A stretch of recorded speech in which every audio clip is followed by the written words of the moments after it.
అందమైన కశ్మీరంలో తుపాకుల మోత, టూరిస్టులపై విచక్షణ రహితంగా కాల్పులు, ఉగ్రమోకల పిరికి పంద చర్యకు యావత్ దేశం ఉలిక్కిపడింది.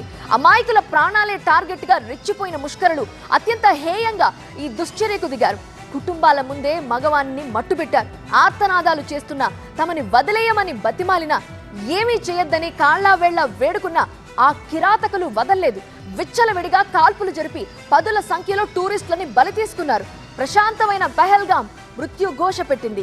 అది ప్రశాంతమైన ప్రాంతం, మినీ స్విస్ అనే పేరున్న ప్రాంతం. అందాల కాశ్మీరంలో ఆ ప్రదేశానికి సందర్శకుల తాకిడి కూడా ఎక్కువే. పెహల్గాం కొండ ప్రాంతం 500 మంది టూరిస్టులతో నిండిపోయింది. ఇంతలోని అలజడి, తుపాకుల మోత, తూటాలు గాల్లోకి దూసుకుపోతున్నాయి. అక్కడున్న వారంతా బిక్కిబిక్కిపోయారు. భయాందోళనతో పరుగులు తీస్తున్నారు. ఎవరు ఎటువైపు పరిగెత్తుతున్నారో తెలియని పరిస్థితి. చుట్టూ కొండ ప్రాంతం, చెట్లు దట్టంగా ఉండడంతో అటువైపు పరిగెత్తాలని చూశారు. కానీ ముష్కరుల నరమేధం మాత్రం ఆగలేదు. చల్లని ప్రదేశాన్ని చూద్దామని వచ్చిన వారిని పొట్టనబెట్టుకున్నారు. కాశ్మీర్ పోలీస్, ఆర్మీ దుస్తుల్లో వచ్చిన 6 ముష్కరులు లోడెడ్ తుపాకులను అమాయకులైన టూరిస్టులపైకి ఎక్కుపెట్టారు. గుర్రాలపై రైడింగ్ చేస్తున్న వారిని, ఫోటోలకు పోజులిస్తున్న వారిని, కుటుంబాలతో సేదతీరుతున్న వారిని వదల్లేదు. పేర్లు, ఐడీ కార్డులు అడిగి మరీ చంపేశారు. కొందరిని దుస్తులు విప్పించి మరీ చంపినట్లు తెలుస్తోంది. ఈ దాడిలో కేవలం పురుషులనే చంపారు ముష్కరులు. మగవారిని తమ భార్యలు, పిల్లల ముందే కాల్చిపడేశారు. కొందరి తలలో తూటాలు దించారు. మరికొందరిని ప్రైవేట్ పార్ట్స్ పై కాల్చారు. నోట్లో గన్ పెట్టి ఇంకొందరిని చంపేశారు కనికరం లేని ఆ ఉగ్రముక్క. ఈయన కర్ణాటక శివమొగ్గకు చెందిన మంజునాథరావు. ముందు రోజు భార్యతో దాల్ లేక్లో విహరించాడు. అప్పుడు తీసుకున్న వీడియో ఇది. తన కుమారుడితో కలిసి మంజునాథరావు, పల్లవి దంపతులు కశ్మీర్ అందాలను చూసేందుకు వచ్చారు.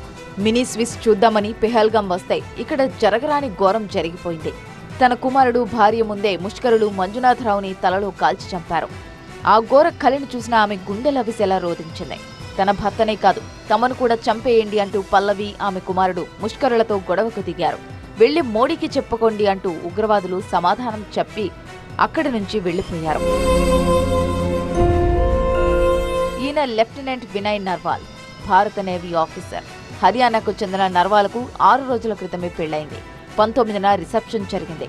అది పూర్తయిన వెంటనే హనీమూన్కొచ్చారు నర్వాల్ దంపతులు. ముష్కరులు ఆయనను కిరాతకంగా భార్య ముందే చంపేశారు. చెప్పాలంటే కాళ్లకు పారని ఆరకముందే ఆమె తన భర్తను కోల్పోయింది. ఇక కాన్పూర్కి చెందిన శుభం ద్వివేది అనే యువకుడు కూడా ఈ ఉగ్రదాడిలో ప్రాణాలు కోల్పోయాడు. ఆయనకు 2 నెలల క్రితమే పెళ్లైంది. భార్య, కుటుంబ సభ్యులతో సహా 11 మంది కశ్మీర్ సందర్శనకు వచ్చారు.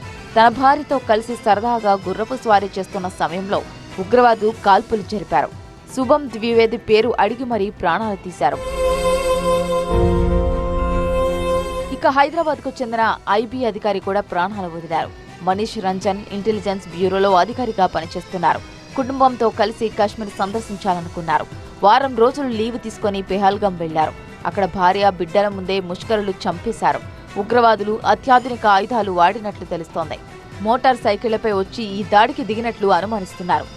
హిట్ అండ్ రన్ తరహాలో వేగంగా వచ్చి కనిపించిన వారిని కాల్చేసి పారిపోయే పంథాలో ఈ ఉగ్ర ఆపరేషన్ సాగింది. చనిపోయిన వారిలో నేపాలీలు ఉన్నారు, యూఏకి చెందిన వ్యక్తి ఉన్నారు, కర్ణాటక, మహారాష్ట్ర, ఒడిశా రాష్ట్రాలకు చెందిన వారు కూడా ఉన్నారు.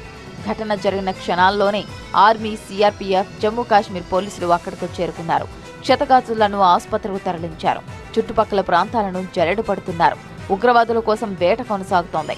ఇక కేంద్ర హోంమంత్రి అమిత్ షా హుటాహుటిన కశ్మీర్ చేరుకొని అత్యున్నత స్థాయి మీటింగ్ను ఏర్పాటు చేశారు. అటు ప్రధాని మోదీ సౌదీ పర్యటనను కూడా అర్ధాంతరంగా ముగించుకున్నారు. ఉగ్రదాడిని ఆయన తీవ్రంగా ఖండించారు. దాడి చేసిన వారిని విడిచిపెట్టేది లేదంటూ ట్వీట్ చేశారు. మృతుల కుటుంబాలకు ప్రధాని మోదీ సానుభూతి తెలిపారు. గాయపడిన వారు త్వరగా కోలుకోవాలని ఆకాంక్షించారు. అటు ప్రపంచ దేశాధినేతలు కూడా ఈ ఉగ్రదాడిపై స్పందించారు. ట్రంప్ ఈ దాడిని ఖండించారు. మృతుల కుటుంబాలకు ప్రగాఢ సానుభూతి ప్రకటించారు. ఈ సమయంలో ప్రధాని మోదీకి భారత ప్రజలకు అండగా నిలుస్తామన్నారు అమెరికా అధ్యక్షుడు. అటు రష్యా అధ్యక్షుడు పుతిన్ కూడా భారత్కు అండగా నిలిచారు. ఈ ఘటనకు కారణమైన వారిని శిక్షపడాల్సిందే అన్నారు పుతిన్. భారత పర్యటనలో ఉన్న అమెరికా ఉపాధ్యక్షుడు జేడీ వ్యాన్స్ కూడా ఘటనపై దిగ్భ్రాంతి వ్యక్తం చేశారు. ఉగ్రదాడి పిరికి పంద చర్య అన్నారు రాహుల్ గాంధీ. మృతుల కుటుంబాలకు సానుభూతి తెలిపారు సోనియా గాంధీ. ఇక AP CM Chandrababu, deputy CM Pawan, YCP అధినేత జగన్ కూడా దాడిని ఖండించారు. అటు తెలంగాణ సీఎం రేవంత్ ఉగ్రదాడిపై స్పందించారు. ఇలాంటి చర్యలతో భారతీయుల ఆత్మస్థైర్యం దెబ్బతీయలేరన్నారు. అటు కేసీఆర్, కేటీఆర్ కూడా చనిపోయిన వారికి సంతాపం ప్రకటించారు. ముష్కరుల దాడికి నిరసనగా దేశవ్యాప్తంగా నిరసనలు మిన్నంటాయి.